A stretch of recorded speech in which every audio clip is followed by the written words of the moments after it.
संविधान की प्रारूप समिति के अध्यक्ष थे।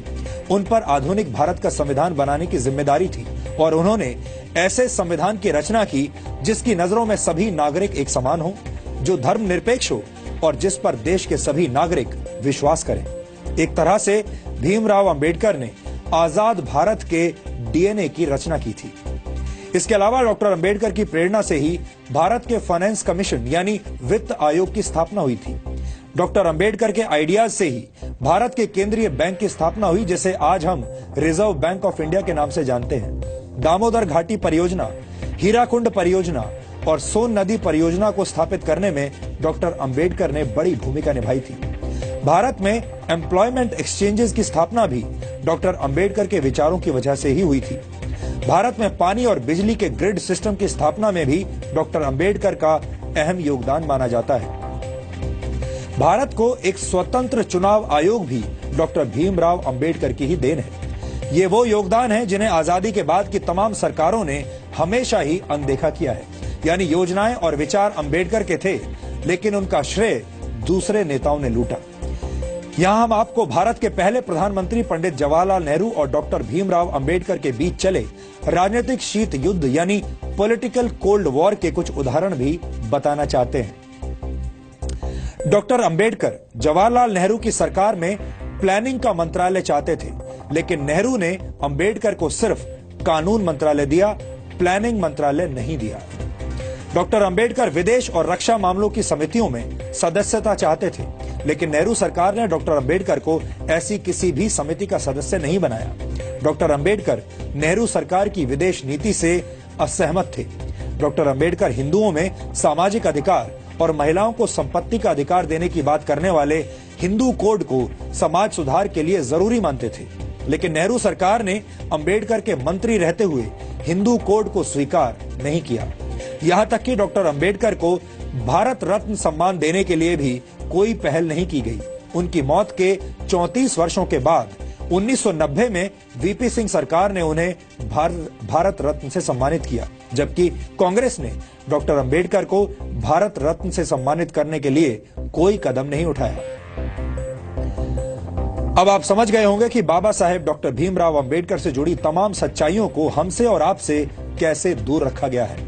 इन सच्चाइयों को जानना और समझना आधुनिक भारत के निर्माण के लिए बहुत जरूरी है। डॉक्टर अंबेडकर को जातियों की सीमा में बांधना और उन्हें सिर्फ दलितों के मसीहा के तौर पर पेश किया जाना उनके साथ बहुत बड़ा अन्याय होगा। इसीलिए आज हम डॉक्टर अंबेडकर के मूल विचारों को आपके लिए डिकोड कर रहे हैं।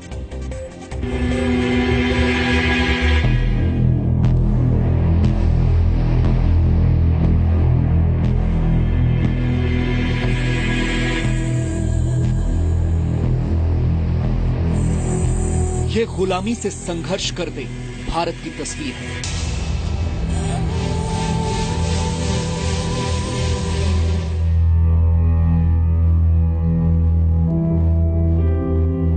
सैकड़ों वर्षों के संघर्ष के बाद हम आज आजाद तो हैं, लेकिन देश के कई नागरिक ऐसे हैं जो आज भी अपने हक की लड़ाई लड़ रहे हैं।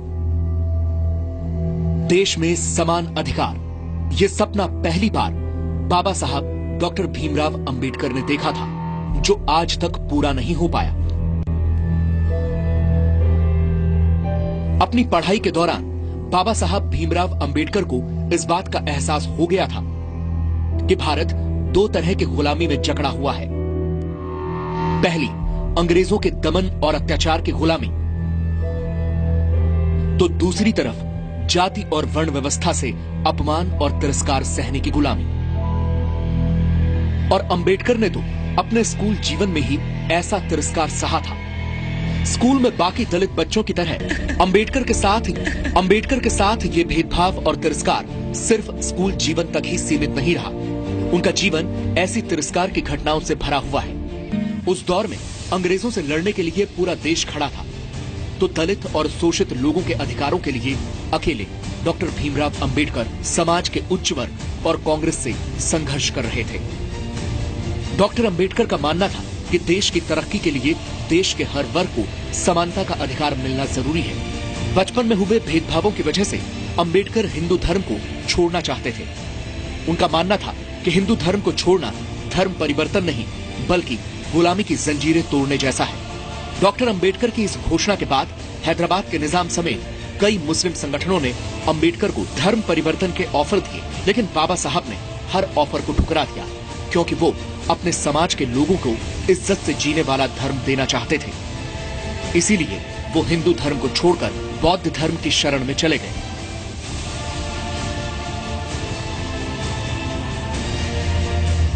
पंद्रह अगस्त 1947 को आजादी का जश्न डॉक्टर बाबा साहब अंबेडकर के लिए एक बड़ी जिम्मेदारी लेकर आया। देश की नई सरकार को देश का संविधान बनाने के लिए एक काबिल व्यक्ति की तलाश थी, जिसे कानून की जानकारी के अलावा देश और दुनिया की समझ और समाज की जरूरतों के बारे में पूरी जानकारी हो। और ये तलाश डॉक्टर अंबेडकर पर खत्म हुई। डॉक्टर भीमराव अंबेडकर को देश का पहला कानून मंत्री बनाया गया, जिन्होंने अपनी बिगड़ती सेहत के बावजूद महज 2 साल के अंदर देश को एक मजबूत संविधान दिया। अंबेडकर ने 1951 में हिंदू कोड बिल तैयार कर संसद में पेश किया, जिसमें महिलाओं को समान अधिकार की बात कही गई।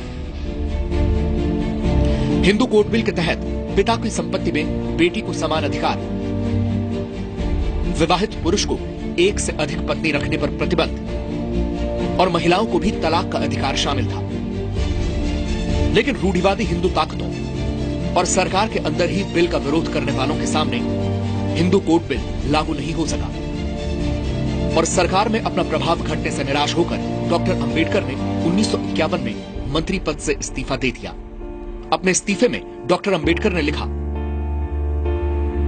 आज हिंदू कोड बिल की हत्या कर दी गई, ऐसे में मेरा मंत्री बने रहने का अर्थ समझ में नहीं आता। बिल में शादी और तलाक संबंधी विधेयक पर 2 दिन की चर्चा चली, फिर प्रधानमंत्री जवाहरलाल नेहरू ने पूरे हिंदू कोड बिल को वापस लेने की घोषणा कर दी। मैं हैरान रह गया। मैं